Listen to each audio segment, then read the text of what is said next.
Hello, beautiful. Hello, handsome.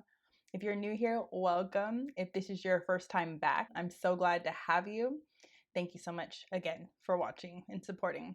Today, we're going to talk a little bit about the mind, the words we use in our environment. I hope you enjoy it. So let's hop into it right now. So the words that we use, the words we think, the words we speak, subconsciously and consciously have power over us.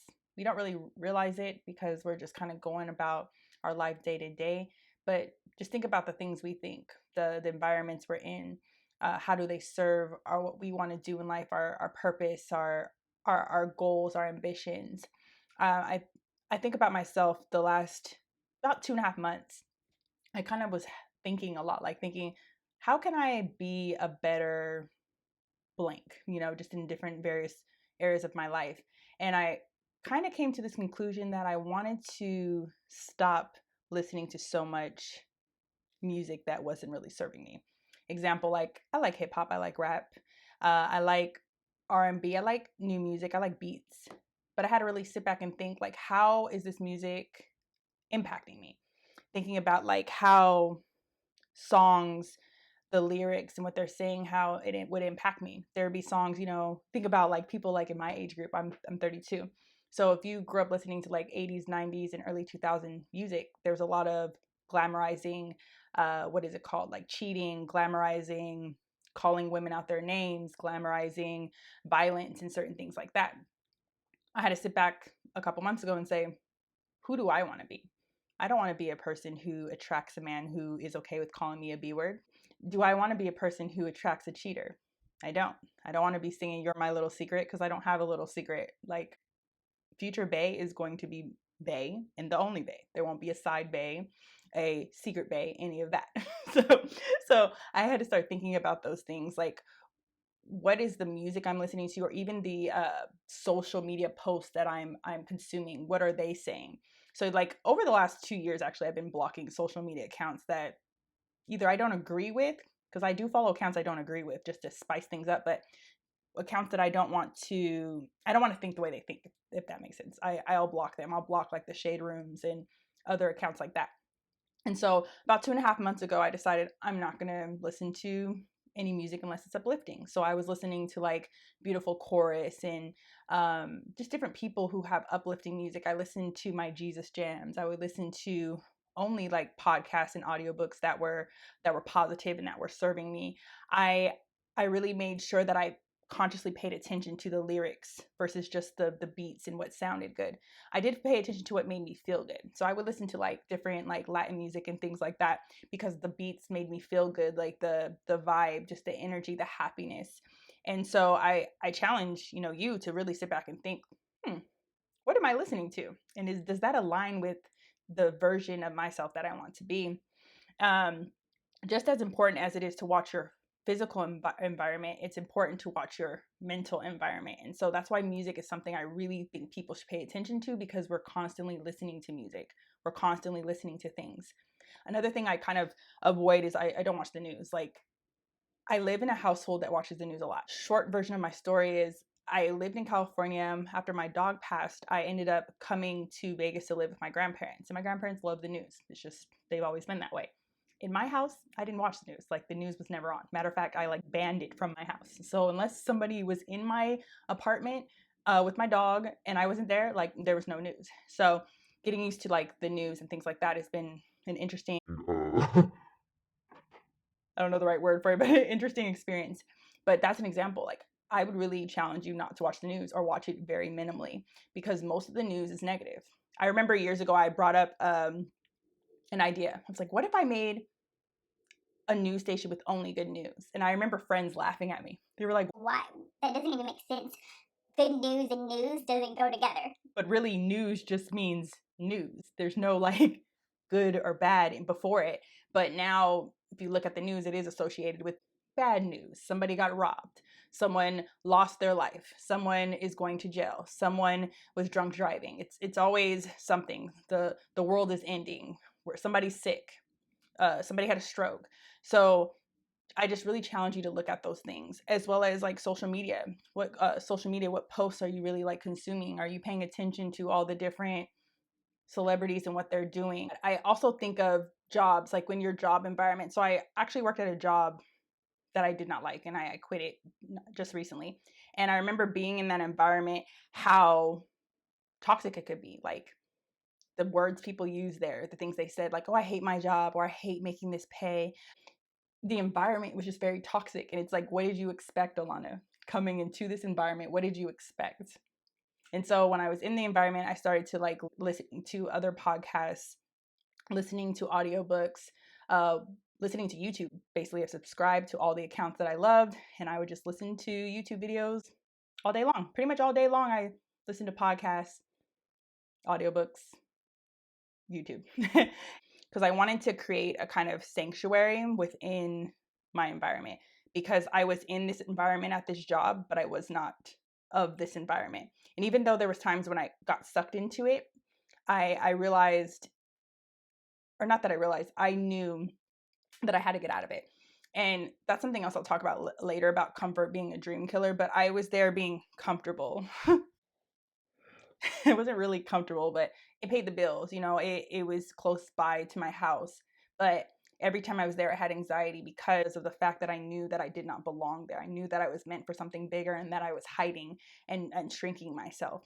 And so looking at your environment, where you work, where you play, where you do the different things you do, just really sit back and think to yourself, is this environment serving me? Does it align with who I want to be?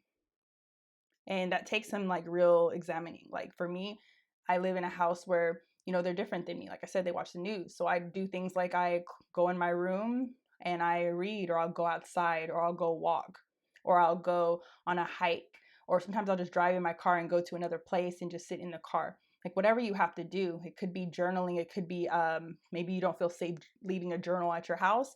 So maybe you have to do like an audio recording on your phone, or maybe you just carry your physical journal with you, or diary, wherever you go. There's just so many different ways to do it. Some people, they find peace just going in the bathroom and locking the door. People think they're going to the bathroom, but really they're in there just to get solitude and peace. And just think about your childhood. A lot of us had parents who would say things like, birds of a feather flock together. You are the company you keep. It's so true. You are the company you keep. It's When I got older, I started to realize my mom was so right. My grandma was right. All the different people who said that quote thousands of times, they were right. If you hang around a whole bunch of people who are stealing, lying, cheating, you probably will become that person. You hang around a bunch of alcoholics, more than likely you're going to become the fifth, sixth, or seventh, whichever one you are in the group. It's just how it goes. And it's just so funny when you think about it, because we look at our parents like, what do you mean? Like, what do you mean birds of a feather flock together? They do. And another version is, you are the average of the 5 incomes of your closest friends, or you are the average of the mental capacity, like the thought process of your 5 closest friends.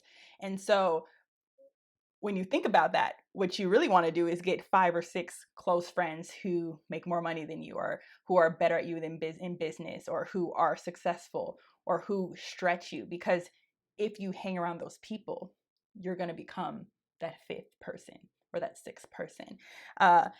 It's just how it goes. And I think the more that we start to pay attention to those things, that the people around us, we may love them, because there's a lot of people I love around me, but I don't spend a lot of time with all of them, because if they're not in line with what I want to go for right now, I have to cocoon myself and keep myself in this world, but not of it, in this environment, but not of it.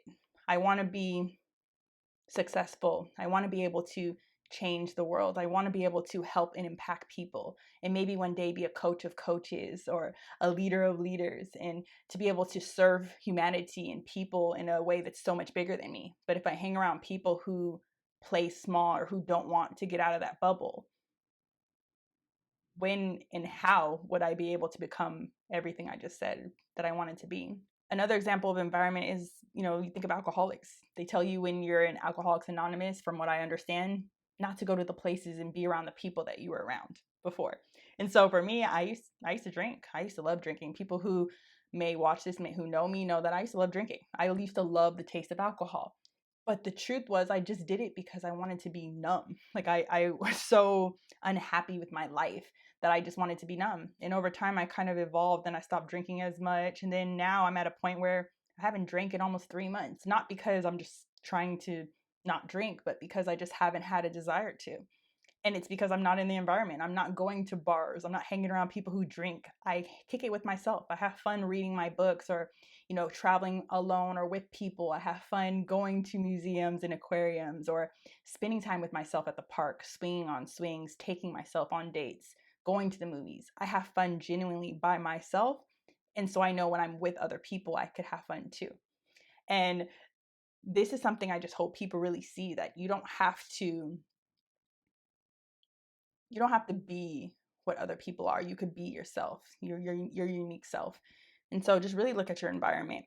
And with the environment, look at your words. What are the words you using in these environments? If you're in an environment where people are constantly verbally abusing you or calling you out your name or saying things that are hurtful, you start to believe those things. And I talked about in my last video, you need to act. We have to act. We have to just go out there and get it done. And we talk really, really bad to ourselves. When we want to do something big, our inner voice starts telling us all the ways we can't do it. But what if you start telling yourself all the ways you can, all the ways you can change the world, all the ways you can lead, all the ways you can get that job you want or that business you want or that girl or guy you want? Just all the ways. Like, what if we start thinking about the possibilities, all the things that we can do versus what we can't do? And I think those two things, just being consciously aware of who we are and what we want, I think it's powerful. I truly do. And I really hope that people take from this short video that the environment, you could be in the environment, but you don't have to be of the environment. Really, really focus on evolving and healing your mindset and paying attention to what you say versus just thinking things. Like when I start to think negative, now I catch myself and say, no, Alana. Like when I start thinking negative, like, oh, I don't have any ideas for my next video. No, Alana, you have a bunch of ideas for your next video. You have a bunch of ideas for your next 50 videos. You have more than enough ideas. You just have to decide to go out there and record the videos and get uncomfortable and do the work. That's what I say to myself, not in a disrespectful way. Don't come in a like, oh, you have to do this. Don't attack yourself. Being compassionate, like, you can get this done. You are able to get this done. There are more than enough opportunities out there. And so now speaking to myself in that way versus in a negative, rude, demeaning way, and then adding the whole environment thing, watching who I spend time with, watching where I spend time, has really, really, really, really, really helped me. I'm not perfect. I'm still growing. And I know you're not perfect. And if you want to grow, I think these are good steps to be able to get towards the goal that you want to achieve. And so happy healing, happy growing. Thank you so much for watching this video. If you loved it, if you liked it, please share it. Please subscribe if you like my channel. And I'll see you guys next week.